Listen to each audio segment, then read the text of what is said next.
Nabi bilang begini yang artinya, kalau ente jadi imam, jangan panjang-panjang baca surahnya. Kenapa kata Nabi tidak usah panjang-panjang? Karena ente tak tahu di belakang tuh siapa yang sholat. Bisa jadi orang tua yang tak kuat bergegar kakinya, atau orang yang punya perlu. Kan kalau orang punya perlu dia pingin sholat, tapi dia yang penting selesai sholat, yang penting wajib-wajib.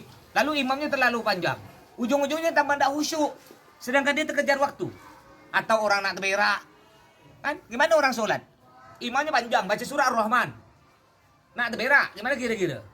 Baca surah, tambah khusyuk tak? Atau orang tua baca surah Ar-Rahman, bergegar. Jadi yang sunnah gimana kalau jadi imam? Jangan panjang-panjang. Kalau ente sholat sendiri silahkan. Ente sholat sendiri 1 rakaat bawa baca 20 juz tak apa-apa. Kalau sholat sendiri. Tapi ketika ente menjadi imam kata Nabi, sunnahnya jangan panjang-panjang. Kecuali Jumat subuh. Jumat subuh silahkan baca surah Al-Ghashiyah. Hal ataka hadithul Ghashiyah. Yang kedua, surah rakaat kedua baca As-Sabbih isma rabbikal a'la. Selain itu udah pendek-pendek udah. Ya. Makanya kita lihat para ulama-ulama kalau jadi imam pendek-pendek. Kecuali boleh ente baca surah panjang kalau ente dapat izin dari semua makmum. Jadi ente bilang ke makmum sebelum sholat, para jamaah sekalian, ini rencana anda nih, rakaat pertama baca surah Yasin, rakaat kedua baca Rahman. Setuju tak? Setuju, boleh. Tapi kalau ada makmum satu tak setuju Pak Kiai, saya nih bergegar kaki, baca kulhu ya lah. Ya udah baca kulhu, nggak boleh. Karena sholat ini bukan perlu lama. Sholat bukan perlu bacaan panjang lama. Sholat tuh perlu khusyuk di hadapan Allah. Apa gunanya bacanya panjang lama tapi nggak khusyuk atau bikin orang jengkel? Ya bagus juga kalau panjang lama khusyuk bagus.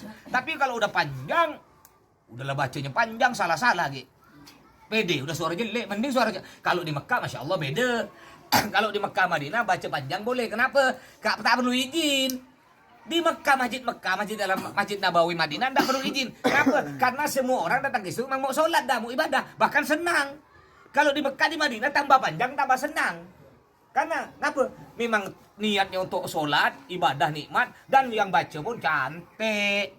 Bismillahirrahmanirrahim. Ya. Baca ini cantik. Ini dalam jelek lagi bacanya, berkarat lagi. Bismillahirrahmanirrahim. Udah berkarat. Ya, ndak sah solatnya. Makanya kalau ente sebagai santri jadi imam, lihat situasi. Ngerti? Jangan semau-mau ente ya. Mentang-mentang jadi imam, mentang-mentang ente kori suara panjang, baca semau ente. Ya, rakaat pertama al-waqi'ah. Idza waqa'atil waqi'ah, laisa liwaq'atiha kadhibah.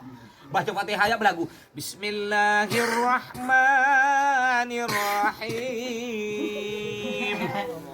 Alhamdulillahi rabbil alamin.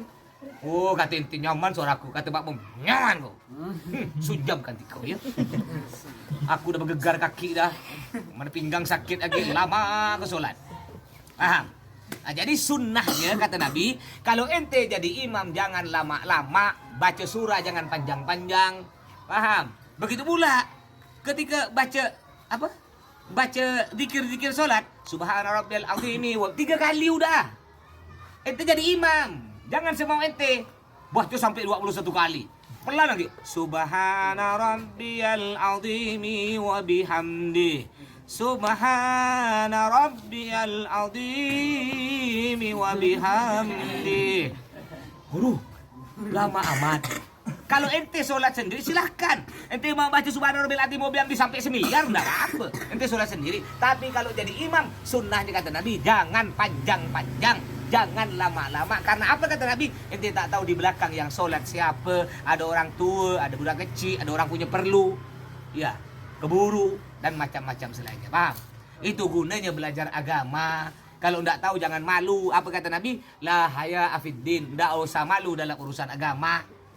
Paham? Kalau enggak tahu belajar nahwu, belajar sorof. Sekarang kan banyak orang pintar, tapi pintar dari terjemahan. Wah, ngomong loh. Jadi kita sebagai insan harus begini sebagai insan. Ditanya ke anak muridnya, Insan tuh Pak, fiil apa dari kata apa Pak? Insan. Ya, insan dengan anas apa bedanya? Belum tanya rojul dengan mar'ah apa bedanya? Bingung. Insan mudzakkar apa muannas? Kalau muannas apa tuh? Majazi apa hakiki? Bingung, tak tahu. Paham? Makanya jangan malu untuk belajar. Walaupun tidak tua, kalau dia tak tahu belajar, belajar. Agama tuh, yang dinamakan pelajaran agama tuh ada 3 agama. Pelajaran fikih, Al-Quran, hadis, 3. Dan juga hal-hal yang berhubungan dengan 3. Apa? Yaitu pelajaran alat. Ilmu alat. Apa ilmu alat tuh? Ilmu nahwu dan ilmu sorok. Ente tidak akan paham tentang Al-Quran, fikih, hadis. Kalau ente tidak belajar nahwu sorok. Gimana? Andaikan ente tak tahu nahwu sorok. Umpamanya ada orang merubah Al-Quran. Baca Al-Quran diubah. Ente tak tahu nahwu sorok. Akhirnya ente tak tahu bahwa Al-Quran itu berubah. Tapi kalau ente tahu nahwu sorok, ente bisa tahu. Ya. Yasin wal Qur'anil Hakim. Kena orang diubah. Wal Qur'anul Hakim. Kok diubah? Nggak bisa. Ini yang betul wal Qur'ani. Karena wawnya waw kosam. Waw sumpah. Waw sumpah itu pakai kasroh. Wallahi, bukan wallahu, wallahi. Wal Qur'ani. Nah, itu gunanya ente belajar. Makanya jangan gengsi, jangan malu untuk belajar kalau belum tahu. Masih sampai sekarang masih belajar, baca kitab. Sebelum ceramah baca kitab.